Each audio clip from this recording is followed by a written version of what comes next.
Unbelievable!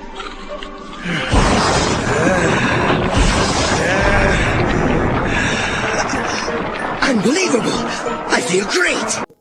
And we are live with the well-known Italian Goku, known for being the oldest triple cork. I just want to jump straight into that and actually share it so that someone maybe that is not from our community know what I'm talking about. Other than that, it's going to be a problem for people to grasp what crazy work goes into actually being able to land the triple cork, man. Just for the non-trickers, that must have been a crazy moment. That's such a good memory, even just to rewatch myself doing it. Yeah, this is just crazy, and I want to just show a glimpse from your actual gym, if I'm not mistaken. This is your new spot. That's my gym. That was actually, this video is from our first birthday in the gym. It was the first year we opened. Now the floor is different. We got a purple floor, and it was good. It was good. And right now we're actually expanding as well. We're going to open a bigger gym. So you see now, you can see on the Hurricane Kick video, the first one, the floor is purple right now. We upgrade a little bit. Yeah, I saw it on your Instagram. That's the one. I saw that. That's the one, yeah. I saw that on your Instagram, and I mean, for everybody that is living close to you and just is interested into training spots and a coach and something like this, I'm gonna link everything into the video so people can check it out actually later. Perfect. So thank you very much. Well, I think people in the area, they want the trick. They already know my gym. My gym is more like for teaching rather than training only. So I train there, of course, because right now every gym is closed. But most of the time we look for a bigger gym, as the space is just literally one-on-one or little group session. But it's always a good backup plan for someone that need to train. And what is currently the situation up there? You're in England, right? What is the city you are currently in? I live outside London, in a city that's called Harlow, and which is only about half an hour from London. And in London, we just starting to do it some private sessions. So we have a one-on-one clients coming in. Not much more than that, because for social distancing, we prefer to have like just 1 or 2 person maximum in the gym. In this way, we can keep the social distancing, but at the same time, we can keep the gym running, which is of course important for our business, especially right now, because to be honest, we could have kept the gym shut if it was not for this big moving that we're doing. In the next month, we are renting a space which is 2.5 times the space that we have right now. So we need to get some profit coming in order to have the money to pay the rent, basically, because the rent is gonna shoot 3 times more than what we're paying now. So that is intense. That is intense. Yeah. Yeah, it's a big investment, but we really believe in this project because after 2 years we were like in a good profit. So that's the reason we wanted to invest to make something bigger, and because it's more pleasant for myself first to train, and also for other people to experience a bigger space. And we actually invested to pay for a Gym Nova floor, and a Gym Nova floor, man, is insane. It's like my favorite. It feels like jumping on a cloud. It's so good. Yeah, there's a very good floor in Cape Town, South Africa now at the Iceland Academy. That's where I met Jeremy Marinas. For the first time in my life, basically, the circle closed because I met Daniel Graham and Anis. I mean, all the legends. We know them. I mean, that's how, through Anis Shafra, that's how I fall in love with this crazy thing. Yeah. Is it the one in Cape Town, right? Is the only one in Cape Town? There's 2. There's one, but it's more outside the city, like a 20-25 minute drive. So Iceland is very close into city center, brand new, and it was not open when I went there. It was not open. It was only the one outside the city, And I remember because the people I was in with, they said, "Oh no, better not go there. The area is not the best." And I mean, it's crazy because I met you at Giga. I met Phil Gibbs at Giga. Giga, I think Germany brought so many people together. I mean, just events in general are very important for the community. And I really hope that is gonna be soon resolved of the current virus restrictions we are having, you know. How's the situation there, actually, now then? I just got out of Cape Town with a repatriation flight. The German embassy helped me, so now I'm back in Germany. But down in South Africa, it's very wild and it's not looking good because they're completely locked down. You're not allowed to. You're only actually allowed to do physical exercise from 6 to 9 a.m. in the morning now. That's a recent change. And then other than that, only to go for shopping. So you're not allowed to be outside at all. Yeah, because unlucky, the situation, I remember when I went in South Africa, the situation there for them, especially for the hospitals, is not that great. So for them to cope with a lot of people sick is not easy. So that's the reason why probably they need this big restriction. I mean, there was a big restriction everywhere in Europe, Italy, UK. So I can imagine that there as well can be a big problem. So, I mean, in a way, it's true that it really stopped the spread of the virus because I saw the results as the lockdown in Italy and as lockdown here in UK, the spread is way, way, way less than before. So that's definitely a good thing to do, even if it's heavy for people, especially because I know that in Cape Town, a lot of people live by the day. They don't live by a salary that the government can give. So, yeah, we will see what's gonna happen because you know, it's a different country. People react different. It's you cannot compare to Europe. It's very, very hard, I think, to relate or to put those two together. But to get to another topic, I mean, what have you done before tricking? Why tricking, and you know, how? Okay, I can tell you a bit of my story. So I was born in Italy, and I was raised in a town where there was 4,000 people in total.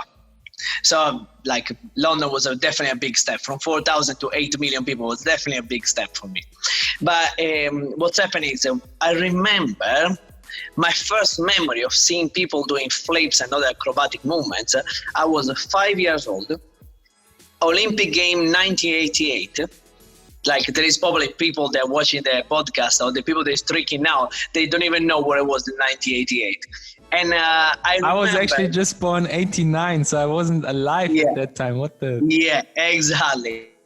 And I remember the performance of a Russian athlete. I think the Olympic Games were in Russia.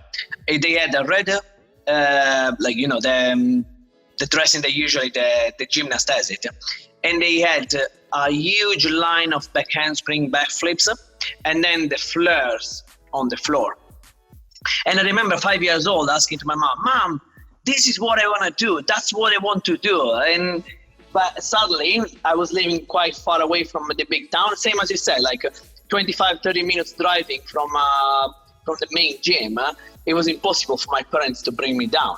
So I grew up with just football in my town. There was nothing else, just football. So till I was 15 years old, I was playing football because it was the only thing I was allowed to do basically as a sport. And I remember when I started to travel to go to school in the main town, which is Cagliari, I discovered that one of my friends from when I was a kid, he was doing breakdance. I was 15 years old and a half. Then he invited me, you know what, come and train with us, just try. I went there and I literally fell in love for the movement because I was like, oh my God, that's so much better than football. It looked much more exciting. It looked fun. So I started to do breakdance and I did it for about 8 years. But I had a major problem because I still have a broken wrist, which I did playing kickboxing with my dad, funny enough. I had a broken wrist, which is my touchdown wrist as well. And I couldn't achieve all the power moves I wanted.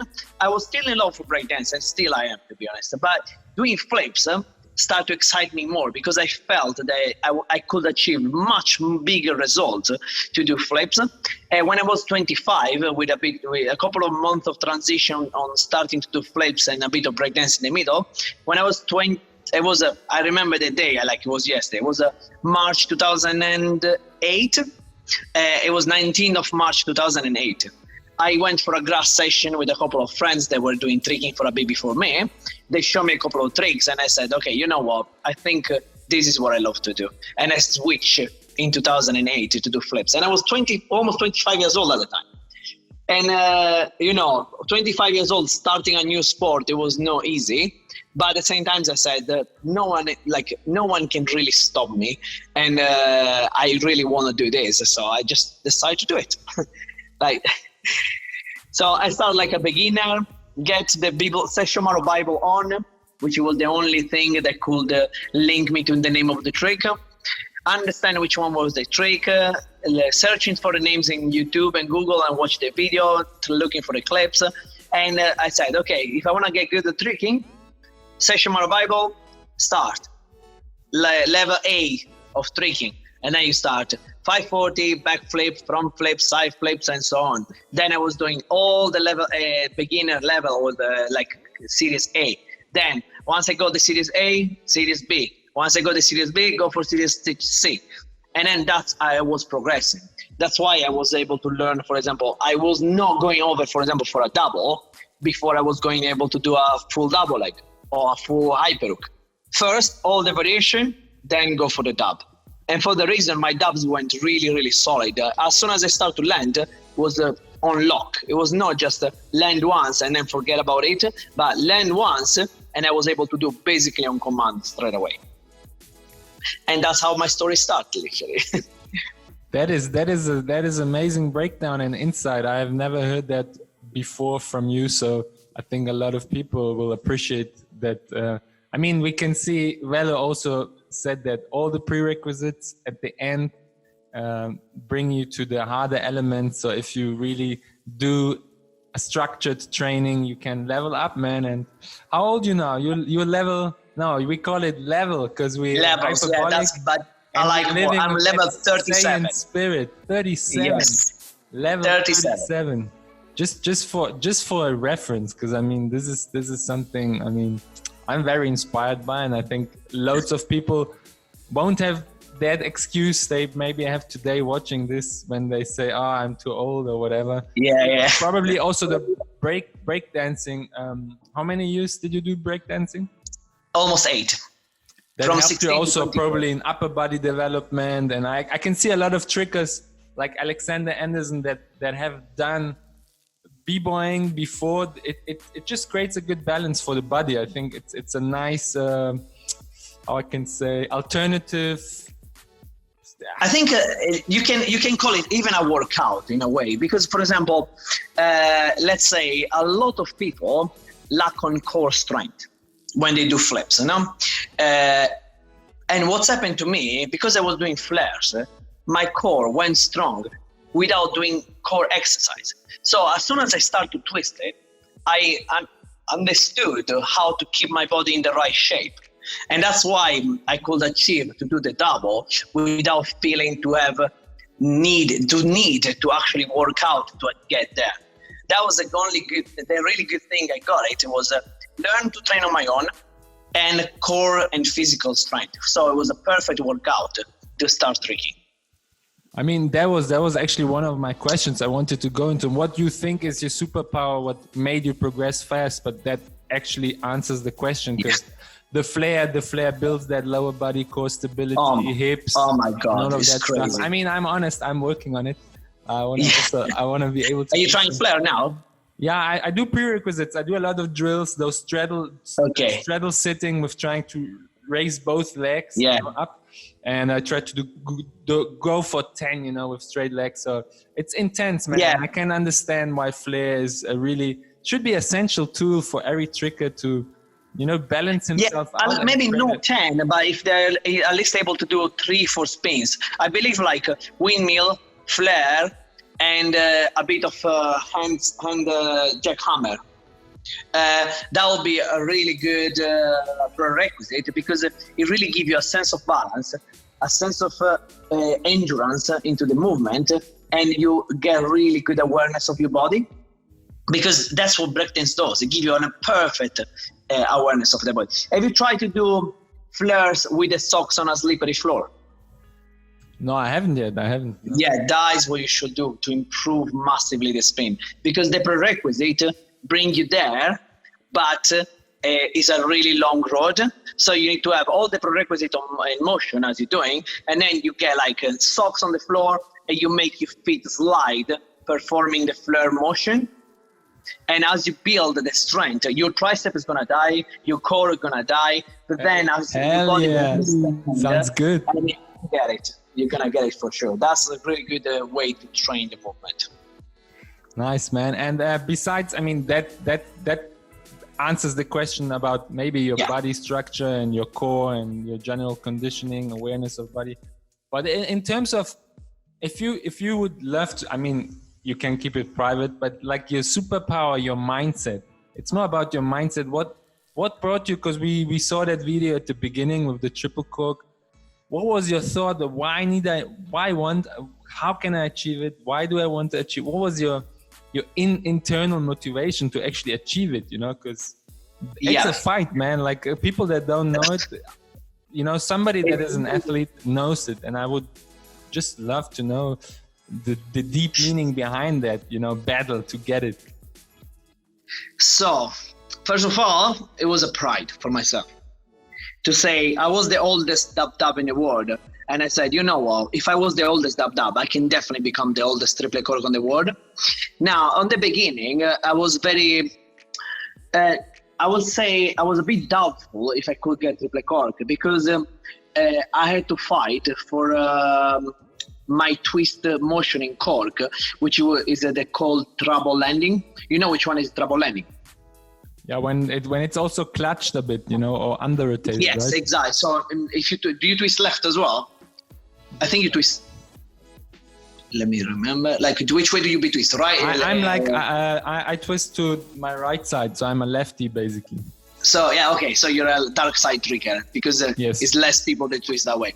So imagine if you will try a double cork, and instead to land right left, you will have touch your left leg first, then the right leg after. Yeah, that's kind of if you over rotate a hyper, or you do like a hyper cork, and then you know it's more like you land with your supporting leg rather than your swinging leg. So for that reason, I was so scared to try triple cork, because if you try to overspin that landing, you can break your knees. So I had to reset my brain to change my twist, and I just did exactly the same training that I get to learn how to land double cork. I set myself a target of 5 months of training to do 100 cork per day. So for 5 months, 5 days a week, I was doing 100 cork, single cork. Then maybe I was doing a couple of different tricks, and then again cork. And as I got it, I tried double cork, and it basically happened in a couple of attempts, because my body was so well trained on doing cork that was just a matter of power. Then I said to myself, okay, if I did double cork doing the same sort of workout, I'm gonna do the same concept, but instead to be 5 months, I'm gonna do 100 double cork for 1 year. But each double cork I do, it need to be for swing. So for example, double cork landing left-right, because for my twisting on my left side, I was doing a left-right landing. So I was doing 20 double cork from 5 different setups every session. I couldn't do 5 days a week, I need to be honest, because it was such a burden for the body. So I was doing 3 sessions a week, 100 double cork per day. And I did that for about 6-7 months. Plus, at the end of the session, because my sessions are always about 3-4 hours, I was doing pivot triple cork and scoot triple cork inside of a pit. I had the luck to have a pit. to understand at least where my body was. So I start to drill triple cork into the pit, as well as doing double cork swing on the floor. And as my double cork swing goes extremely consistent, I start to do all the variation. So double cork round, double cork hyper, double cork double leg, and all the variations such as cork snapu and cork double leg twist. And that was inside the 100 repetition per day. So once I understood the concept, it came in my mind one of the tips that Tim Farley gave. Like is a random, because I have a random memory. I remember weird things for ages, and I remember that it was Ben Covey and Tim Farley. They were talking about standing double full, and what Tim Farley said to Ben Covey was, think about to crossing your ankles and hold it. And I thought to myself, if it can work for a standing double full, it might work for a triple cork. Then I went into the pit one day. I left all the 100 double cork for the day, and I said, okay, I'm gonna drill more triple cork into the pit today.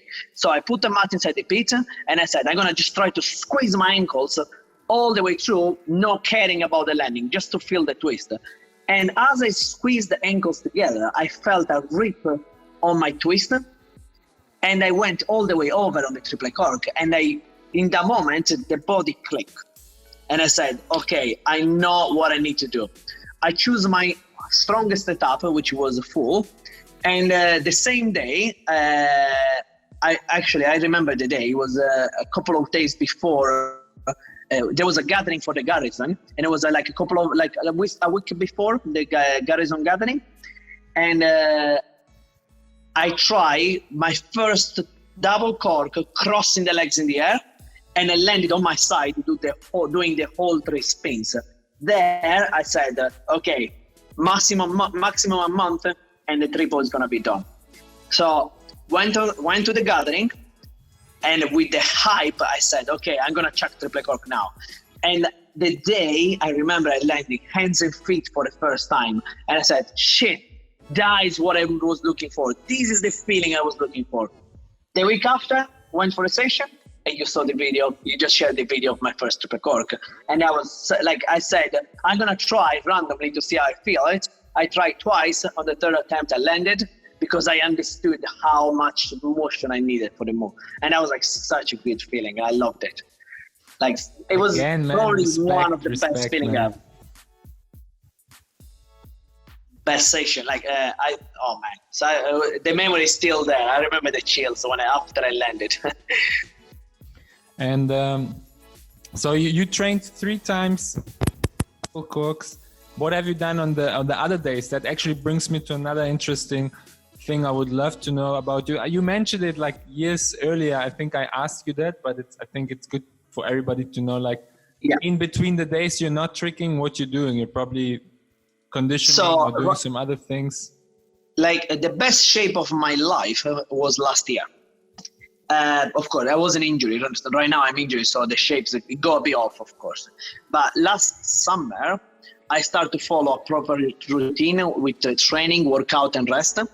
I was doing Monday, Wednesday, and Friday, 3 hours of tricking from 10 a.m. to 1 p.m., then working, teaching after. And on Tuesday, Thursday, and Saturday, I started to do weightlifting. And this weightlifting was targeting on legs and explosivity motion. So first of all, I hate running, just to start, but I was doing a nice 20-minute run to get into the mood of make my body to build up stamina as well as power, because you know how power works. It's nothing else than speed and strength put together. That's as you make power. So if your body is reactive, doing just a 20-minute run was more than enough for me to build that kind of strength and the kind of stamina that I needed to put a lot of explosivity. Then I was doing squats, a bit of deadlift, but I don't find deadlift as productive as much as squat. And I was doing squat, a bit of deadlift, single leg squat, so pistol squat, but I was doing them supported, so I didn't need to go without weight. I could just support myself up and down, and that was to build a nice endurance on one leg only. And I was doing a bit of bench press and a bit of shoulder just to keep my body shapes at the best.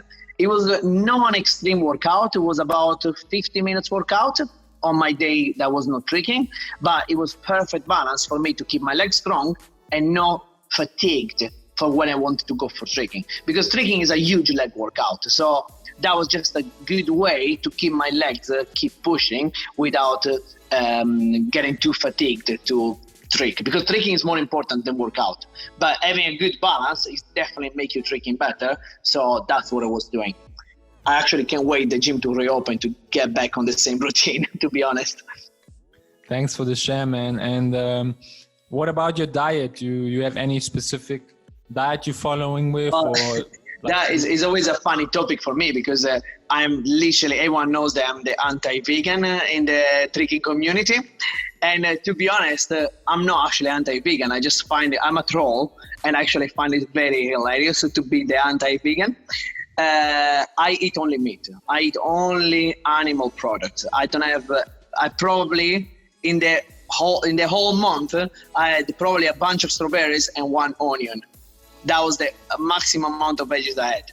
But what about like eggs and nuts?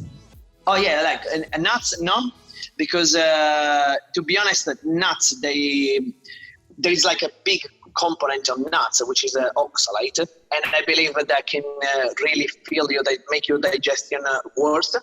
And I find if the nuts, they are so addictive that I end up eating too many, so I prefer not have them. Eggs, no problem. Dairy, no problem. Basically anything that is animal product, I don't have a problem. I prefer to not eat too much dairy, just because it makes me feel a bit bloated, but not massively. And eggs, no problem at all. And coming back on the argument, it's like I believe everyone should follow what they feel the best on what they eat, which is good. I just sometimes I just being a troll, because vegan usually always saying, "Oh, you know what? I'm vegan. You should be vegan." So I do the other way around because I think it's funny. That was basically what I do. But no, who knows me? No. I've seen a lot of evidence of the results people have. I mean, I'm want to be transparent and honest, but people that know me, I also mainly consume animal product, occasionally nuts and egg. And since then, just you're lighter, you have more energy. I mean, people can argue about it, but if it works for somebody, then it works for somebody, you know? Exactly. If the results don't lie at the end, you know, you can't fake results. Exactly. Like what I mean, for me, one of the reasons, the conclusion that I made to get to this point is that, first of all, our body doesn't need carbs to survive. Zero. There is zero necessary carbs for survival. Is just a mess. Like the people is a massive advertisement for me. Like what I think is a massive advertisement for carbs is because the companies sell carbs all the time. It's the cheapest product, easy to cultivate, easy to maintain, and easy to modify. You cannot do exactly the same with animal products. Maybe with cheeses a little bit, but how can you modify a steak more than be just meat in a way? So if you think about like eating, let's call the easiest thing that you can eat, pasta and bread, no? Let's say this example. Pasta has at least 3 to 5 to 7 ingredients, depending on which kind of pasta you eat. Bread, same. Meat has only 1 ingredient, meat. So the simplest way to eat is eating animal products, because it's one product that it has all the nutrients needed for the body, and it gives you the optimal shape without thinking that you don't have the up and downs that the carb give you. So you can have the maximum strength out of your one product only. You can survive eating only beef easily, no problem. Makes also totally sense, because at the end, if we question one thing at this globe we're living on, there's always one ingredient you will find, not ingredient, but one thing you will find, and it's animals.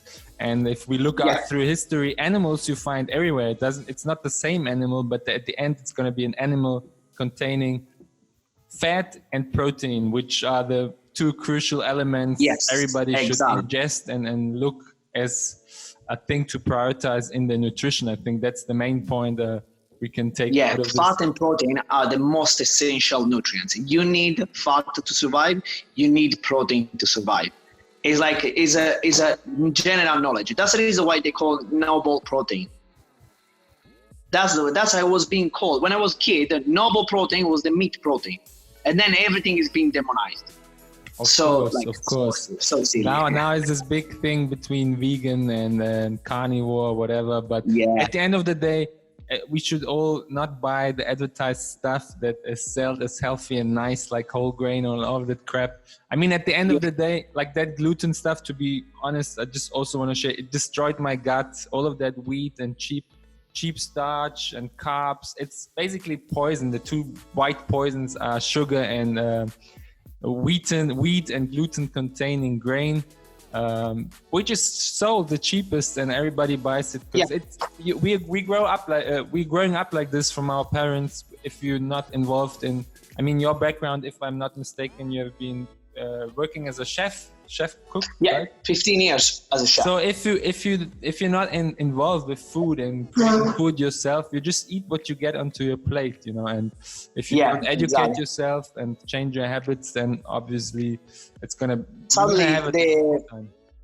sadly the ignorance come from the people that believed on the faulty study that is being done upon a few countries, and they promote this like healthy diet, eating grains, but like this happened in the 80s, and since the 80s the obesity, it grew up so much because we had too much grains into our diet, and people don't believe it, but like the science behind the nutrition is so faulty that it's unbelievable. At the end of the day, with healthy people, you don't really make money. That's the point. How to close it up. I mean, I could go on for hours with food topics. People that know. Me too. I'm really against, and I want to sit clear. I'm against all of that crappy carbs and grain and gluten and sugar stuff sold full of preservatives and harming. At the end of the day, if your gut is harmed, you're just not healthy and you can't digest food and the nutrients you're taking in. And as more raw and simple an ingredient is, like you said, meat is meat. You can change meat, make it dried meat. Dried meat, I love dried meat. Like in Serbia, I cannot wait. We make one of the best dried meats. Biltong, of course. Yeah, biltong and South Africa, of course, you see. I know that. Yeah, I loved it too. And I actually made my own one a couple of days. I'm going to send you a picture later. Yes, please. I made my own biltong a couple of days ago. It was actually quite nice. So it's not even that hard in the end. You just need a sharp knife and a good oven. In South Africa, you have the sun. I have two more questions. And what is your take now currently on free versus paid content, especially in the tricking or movement community? Okay, I didn't get the first word. Say again the first word. So your take on, your opinion or your thoughts. Okay. Sorry, the line went off a little. So the problem that we have right now is that we lost a bit of the old passion that we had for the samplers. That is gone forever, and it's impossible to acquire it back because we are in a society where the sharing need to be instantaneous. You land triple cork, bam, the video is done. You land up that, bam, the video is done. Everyone need to know. And even that, the sharing is just like, okay, it's just one of the million of all the videos that are going around. So there is a huge amount of sharing, but not a huge fan base anymore. Because I remember every year was the year where Scott Skelton came out with a new video. Phil Gibbs came out with a new video. And you were waiting for a moment. You were actually even sending email, when it's going to be the new video, because you wanted to see. And waiting part, it was one of the best things because you were training hard to get, okay, I want to see how better it got compared to me. I want to get better than him next time. Now we know. Jose is publishing one video per day, and every day is a new trick. It's like, fucking hell, like, where are we going here?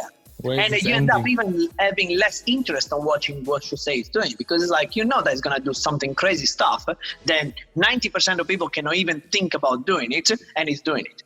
So how good would have been? Imagine like 10 years ago, Jose, massive sampler, in one sampler you can see quad fulls, triple corks in combo, trip, macaron, frappe, 4 minutes video with all these new tricks. Everyone would have been go crazy. We already go crazy for what it do. Imagine 10 years ago how the hype would have been insane. So this massive amount of sharing, it's a good thing because you know straight away what people are up to, but at the same time, it's ruining a bit of the sense of community we had before. Yeah, it's less personal. It's less. I feel samplers are more personal, and both of the content or both of those formats have a place, Instagram and YouTube. But I feel the tricking community needs to be also again back to the roots. Like, I said back then, Juji Mufu shared everything for free. Yeah. You had to download a Arial and 540 tutorial that is 25 megabytes big. I had to wait for that tutorial to go in the morning to school, and hopefully it's downloaded by the evening.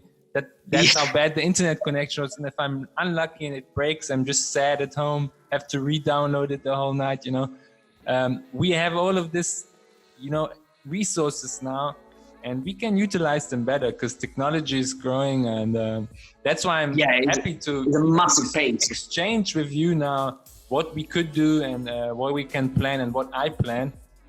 That's why, again, an honor and pleasure to have you on. I had to do this because you're known in the community as the Italian Goku, living that spirit of a warrior, obstacles, conquering, the mindset, What brought you to how can I say, embody this spirit of like that Goku? What was your thought, the background about this?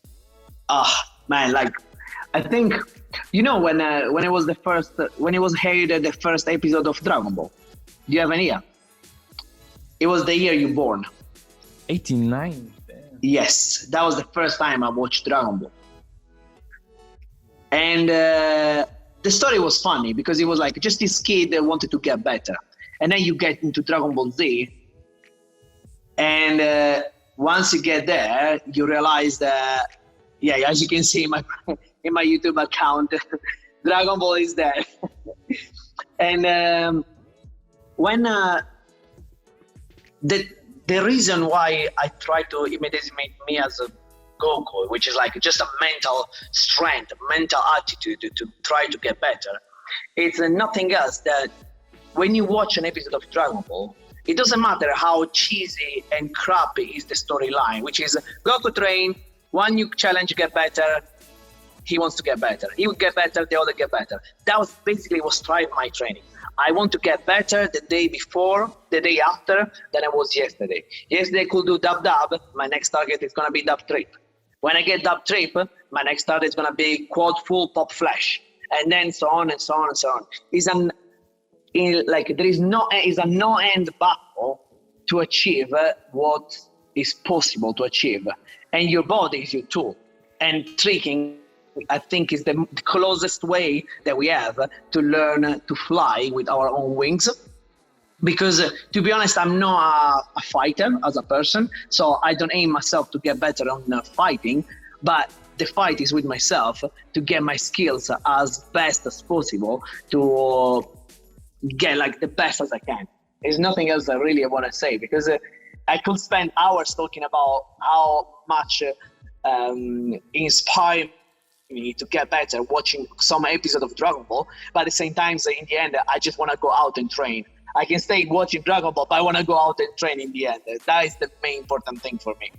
It's completely about that spirit of Dragon Ball and many other, and it doesn't need to be Dragon Ball, but it's such a coincidence that you choose Dragon Ball, because back then when I landed my first double cork, I choose, that was 2011 or so. It's also somewhere on my channel. I choose the moment where Goku turned the first time Super Saiyan on planet Namek, and I choose that cut as I landed my first double cork, because you conquer yourself, and that's I always say it again. Tricking is a great tool for self-development, self-discipline, challenging yourself, and finding, like you shared earlier. It's important to have a structure, but the mind also needs to be there to say, hey, 100. Some people say 100 is a crazy number. Why 100 corks? But it's that thing. You break your limit. It's about breaking limits. Exactly. Trust me, if you can get 100 repetition of anything during the day, you will get better. You'll get better for sure. You can even choose a hook kick. You can choose to draw a face. Try 100 attempts every single day. You're gonna get better. It's like mathematics, because we know for sure for the path of learning, you need to repeat the same action more than 10,000 times. And what's the best numbers? It doesn't lie. Of course, there is a talent, there is willpower, there is many things hidden on this 100 as a number. I just choose 100 because I think it was the best and the most achievable number for me. The first day, I couldn't walk the day after. Because how many days did you need to rest? I needed 3 days to rest for the first attempt, because literally my arms and my legs were shattered. I couldn't walk. But then the week after, I could do 3 days. Then the week after, I could do 4 days, and then 5 days, and then I go on for 5 months. So, and like I have a couple of friends that actually my business partner, the guy that opened the gym with me, he always remember, because he was a tricker as well. And he always remember the day we went for training together, and he saw me doing 100 corks per day. And he said, I couldn't believe it that you were just doing 10 corks, then a couple of backflips, 10 corks, a couple of fulls, 10 corks, a couple of big twists. And it was just this on and off, on and off, on and off. And I was there for 3 hours just spamming cork as much as possible. Man, that again inspired me for another challenge. I can kickstart off with you, because for me, I feel like, how can I explain it, It's a blessing to have you on this thing, because I started Hyperbolic 2020. Also, I had this thought long ago, because when I go to Cape Town to this gym, I always say I go to the Hyperbolic time chamber for 5 months. I'm in Cape Town. I just focus on training. It's also about the mindset. When you go for training, that you're focused, you get your shit done. Like you say, you get your reps done. If you can walk for 3 days, you can walk for 3 days, But I want to actually start a challenge. Maybe add you on if you are able on your own to get verified for this new project I launched. I partnered up with Brave. That is a new browser, alternative to Chrome, Mozilla, Safari, all of those ancient browsers that don't reward you. I can just, so you see, I just got an ad because I used the browser from this email company or Amazon. A lot of companies, they send ads. Usually you don't get paid, but in Brave, for every ad I see, I get a donation. And those donations I can send to you for instance, and they are based on cryptocurrency and blockchain technology.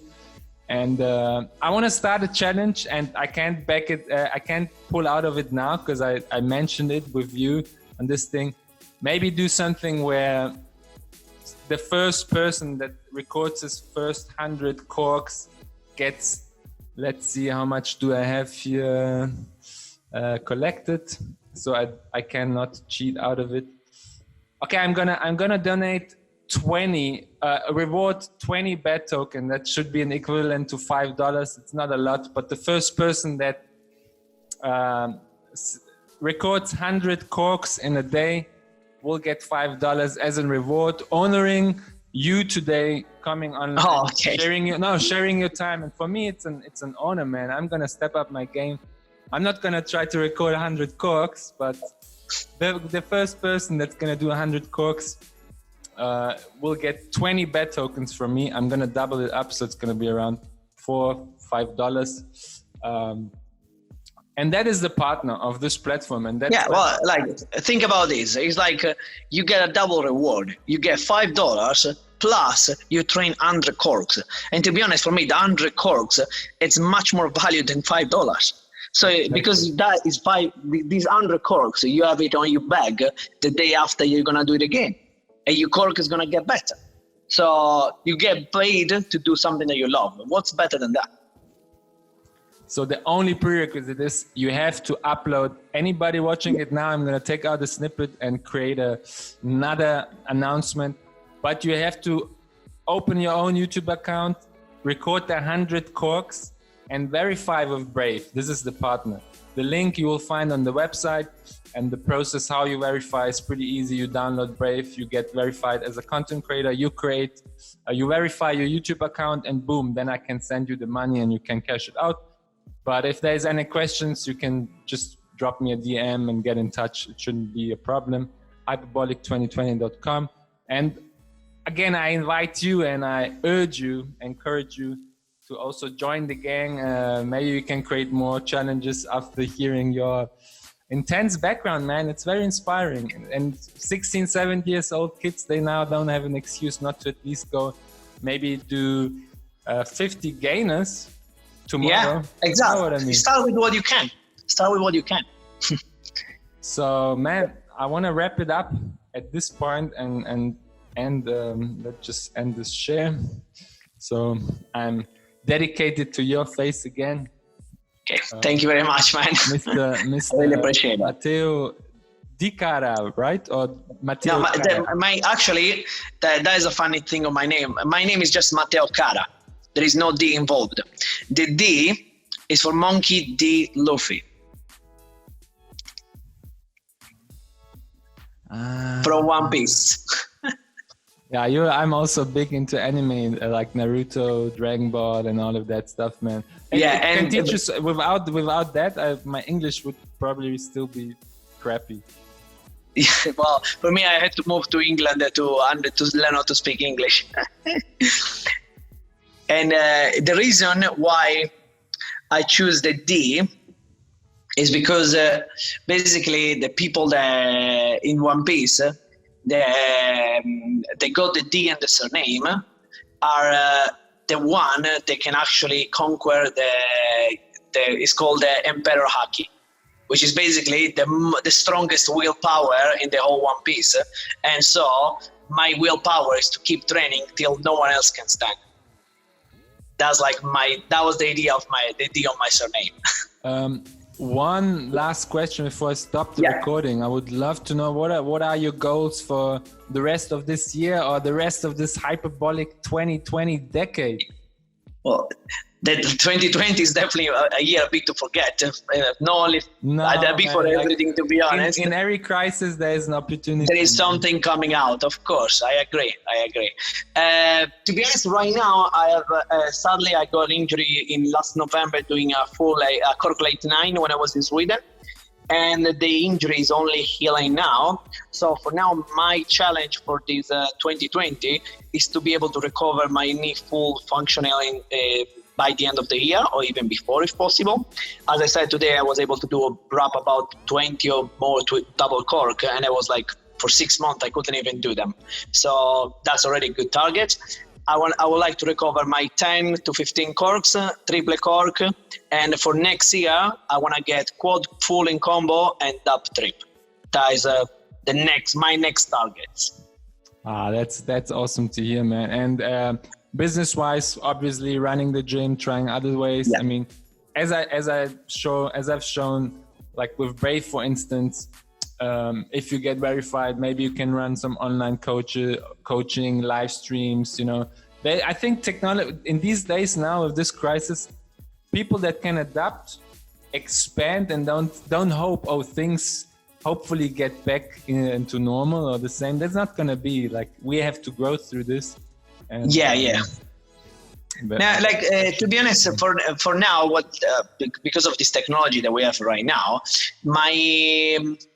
the next target in my gym, there is my wife that does a stretching class, and we have another girl that she does yoga with inversion, so there's more handstand and stuff like that. And because we did a quite good success doing online classes in Zoom, the next target is going to be some having the gym, like the session in the gym, as well as linked to Zoom.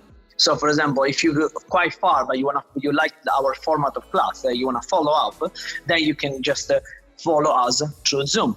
And that is not going to be probably only for stretching and yoga, but probably it's going to be some breakdance workshop, handstand workshop.